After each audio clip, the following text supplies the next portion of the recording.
Wir haben den 12. Oktober und sind im Südwesten Deutschlands auf unserer Reise nach Spanien angekommen. Und zwar stehen wir jetzt genau bei unserem Fahrradhändler und hier sollen unsere Fahrräder gewartet werden, unsere E-Bikes. Und der hat auch einen Stellplatz und dort können wir hier stehen. Wir sind ganz genau in Neuried. Das ist ein Ort, ja ganz grob in der Nähe von Offenburg. Und hier werden wir die Nacht verbringen, unsere Fahrräder warten lassen und dann geht es weiter für uns.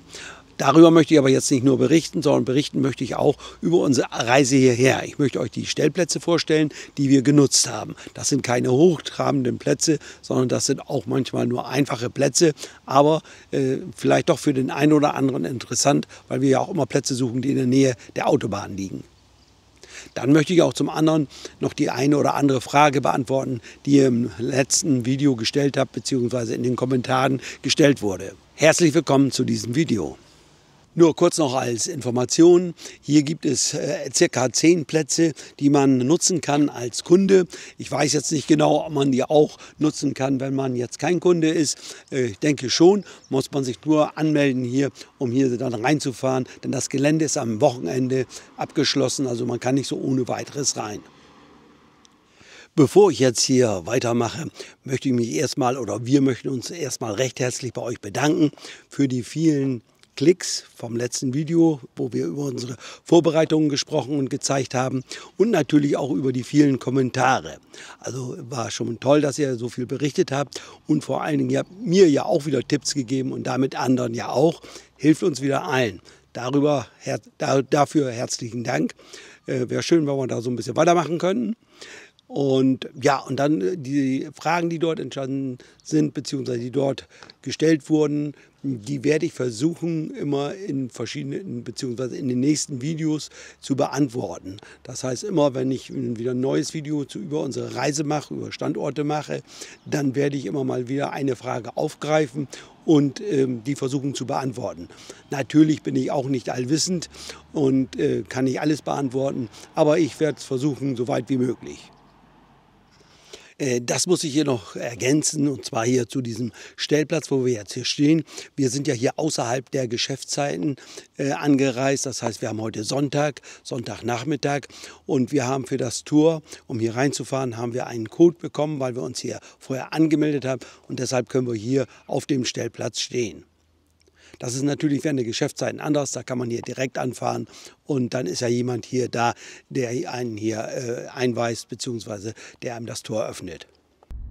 Jetzt aber erstmal zu den ersten Etappen, die wir gefahren sind. Wir sind gestartet auf der A31 Richtung Süden. Unser Ziel war Coesfeld. Dort haben wir langjährige Bekannte besucht. In Coesfeld gibt es einen Stellplatz, den kennen wir auch. Den habe ich auch schon mal in einem Video vorgestellt, und da biegen wir jetzt hier links rein und dann werden wir gleich den Stellplatz sehen. Vor dem Stellplatz gibt es einen großen Parkplatz, der wird auch genutzt als Ausweichplatz, wenn der Stellplatz voll ist. Und das scheint in diesem Fall wieder zu sein. Wir werden es gleich sehen, der Platz ist voll belegt, deshalb stehen schon einige Mobile hier auf dem Parkplatz. Der Stellplatz hat 12 Parzellen, also nicht so sehr viele, ist kostenlos, wird gerne angenommen als Stellplatz, weil er ja auch stadtnah ist. Vor dem Stellplatz ist die End- und Versorgung. Hier sieht man, hier kann man entsorgen und auch Frischwasserzapfen. Frischwasserzapfen ist kostenpflichtig. Auf dem Stellplatz gibt es Strom, der ist natürlich auch kostenpflichtig. Die Plätze auf dem Stellplatz, auf dem eigentlichen Stellplatz, würde ich sagen, sind für Fahrzeuge bis zu 10 Metern geeignet. Wer jetzt länger ist, der muss hier vorne, wo wir stehen, auf dem Parkplatz stehen bleiben. Ich habe keinerlei Verbotsschilder gesehen oder Hinweise darauf, dass man dort nicht stehen darf. Man sieht, es steht auch ein Wohnwagengespann hier auf dem Platz. Am Abend haben wir uns dann mit unseren Camperfreunden getroffen. Die hatten wir jetzt einige Jahre nicht gesehen, deshalb war das Hallo natürlich groß. Und dann ging es gemeinsam in die Stadt zum Essen. Die Familie ist einer der ersten Haco-Fans. Wir haben sie in Spanien kennengelernt. Und ja, sie sind der Reihenfolge nach Marielle, Iris, Helmut und ganz rechts Guido. Und wir freuen uns immer, wenn wir uns treffen und sehen, und haben viel zu erzählen. Das Restaurant ist circa 1 Kilometer vom Stellplatz entfernt. Bevor wir auseinandergegangen sind, haben wir noch ein Gemeinschaftsfoto gemacht zur Erinnerung und dann ging es für uns wieder zurück zum Mobil. Am nächsten Morgen, wir haben gut geschlafen, allerdings muss man sagen, es führt hier eine Straße vorbei und da beginnt dann am Morgen der Straßenverkehr und ja, dann hört man schon mal was und wird schon wach, aber kein Problem für uns sollte es ja ohnehin weitergehen. Unsere nächste Etappe ist eine sehr kurze, wir fahren nur 30 Kilometer und zwar nach Borken hin. Warum fahren wir dorthin? Und zwar haben wir nicht weit entfernt von Borken einen Termin bei der Firma Camper Clean. Dort wollen wir uns die technischen Dinge anschauen, die herstellen und werden dort eine Information dazu kriegen. Darüber werde ich aber in einem anderen Video speziell berichten. Jetzt sind wir auf der Anfahrt zum Stellplatz in Borken und zwar am Freizeitbad Aquarius ist dieser Platz. Er ist auch sehr stadtnahe, liegt aber schön im Grünen. Jetzt biegen wir gleich rechts ab und dann haben wir den Stellplatz auch schon erreicht. Wir kommen hier an einem Donnerstagvormittag an. Man sieht, einige Plätze sind belegt, aber es gibt auch noch freie Plätze. Es handelt sich um einen kostenpflichtigen Stellplatz. Man zahlt hier 9 € pro Tag inklusive Strom. Es gibt einmal Plätze hier auf der rechten Seite. Ich denke, dort kann man bis zu einer Länge von 10 Metern stehen. Und auf der linken Seite kann man längs stehen. Dort können auch längere Fahrzeuge oder Wohnmobile stehen. Ich habe hier keine eindeutige Parzellierung gesehen, aber das ist auch ja letztendlich kein Problem. Man stellt sich ihm ordentlich hin, dann passt es schon. Die Zufahrt ist asphaltiert und auch so ein bisschen da vor den Plätzen, aber die Plätze selber sind Gras oder ist auf Gras und waren etwas aufgeweicht durch den starken Regen. Auf der Informationstafel konnte ich lesen, dass es einen sogenannten Duschtarif gibt für Camper. Wenn man also das Bad nutzen möchte, kann man dorthin gehen zum Duschen. Bezahlt haben wir hier an dem Parkautomaten. Hier kann man mit Münzen bezahlen oder mit Visa-Card bzw. mit dem Handy. An der Zufahrt ist die End- und Versorgung. Dort gibt es einen Bodeneinlass. Dort kann man Grauwasser ablassen und auch Fäkalien entsorgen. Und dann gibt es dort einen Frischwasseranschluss, der ist aber separat. Dort kann man Frischwasser zapfen. Das Frischwasser ist in der Platzgebühr enthalten. Wir sind zu Fuß in die Stadt gelaufen, kann man gut machen, sind nur einige 100 Metern, dann ist man in der Stadt. Und die Stadt ist auch schon interessant, muss man sagen. Man findet dort jede Menge Restaurants, Cafés und ist eine schöne Stadt.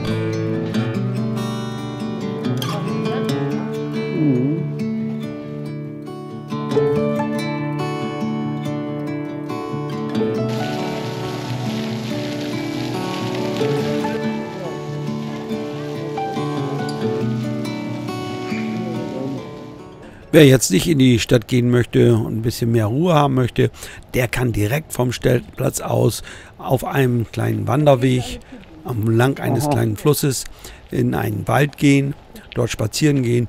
Auch schön, wer jetzt einen Hund hat, hier lang zu laufen, fanden wir also ganz schön dort.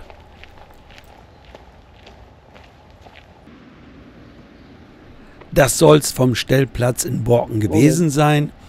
Jetzt nochmal wieder zurück zu Fragen, die ihr in den Kommentaren gestellt habt oder mir direkt geschrieben habt. Ja, jetzt aber zu Fragen, die ihr gestellt habt.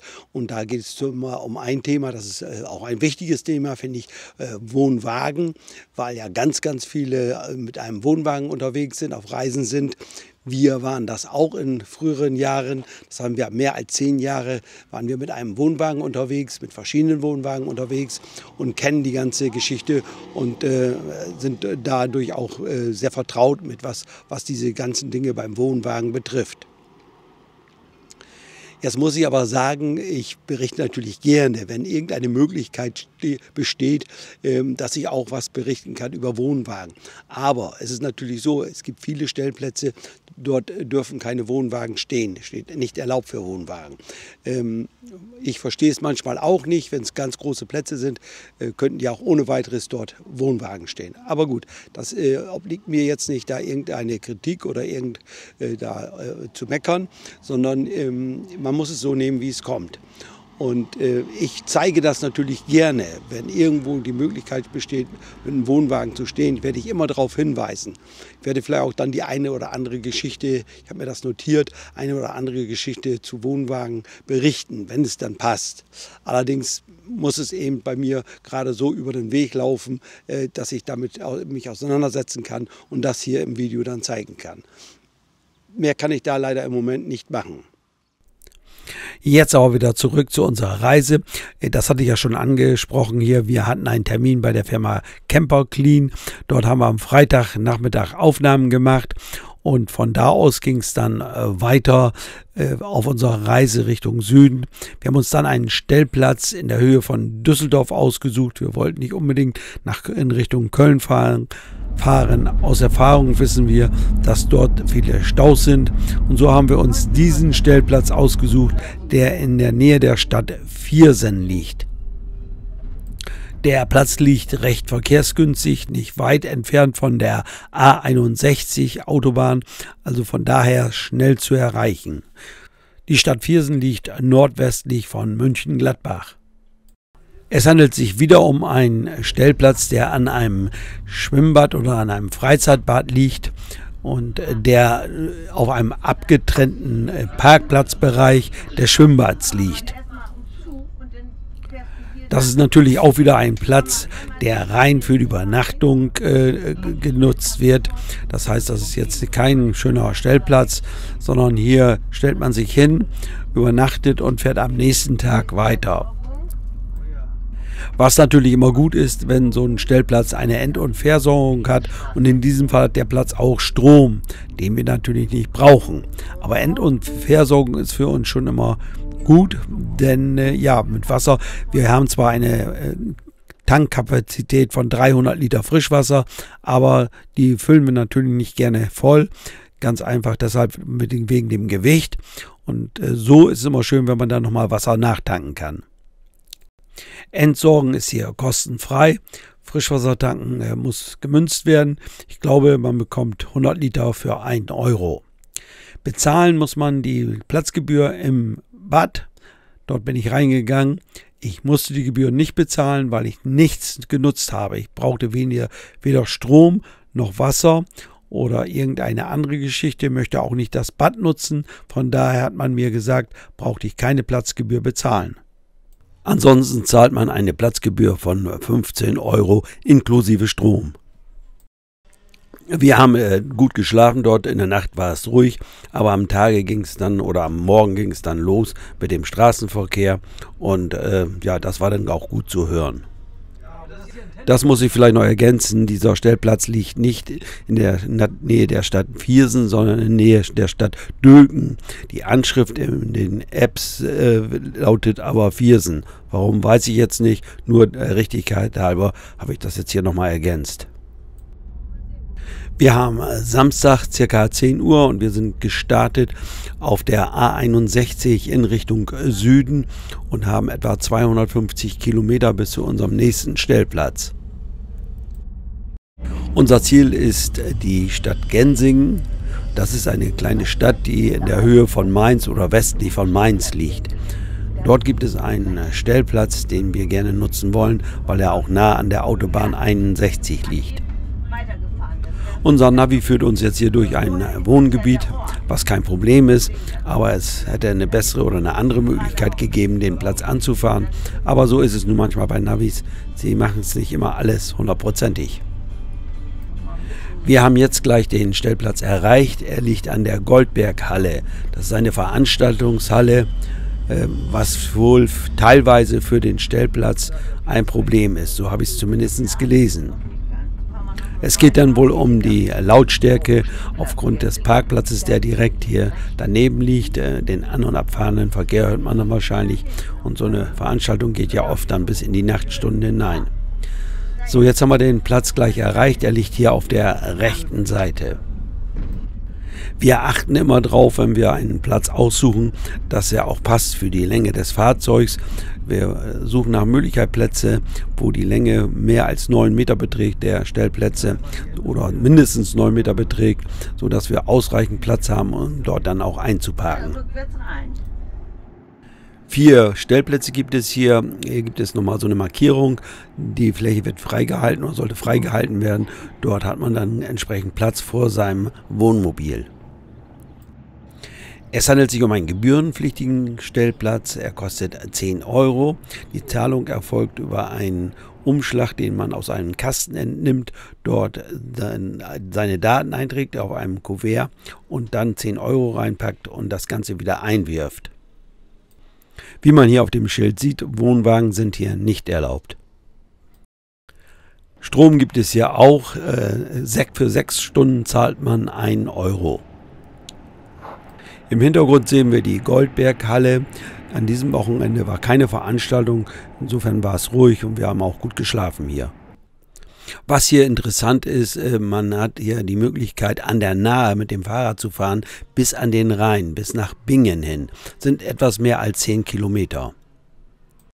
Wir sind einen Teil dieser Strecke gefahren, allerdings nicht ganz bis an den Rhein ran. Am nächsten Morgen haben wir noch End- und versorgt, bevor wir weitergefahren sind. Es ging dann wieder auf die A61 in Richtung Süden, und zwar nach Neuried zu unserem Fahrradhändler. Es waren etwa 200 Kilometer, etwas mehr als 200 Kilometer bis dorthin. Jetzt beantworte ich nochmal eine Frage, die auch immer wieder gestellt wurde.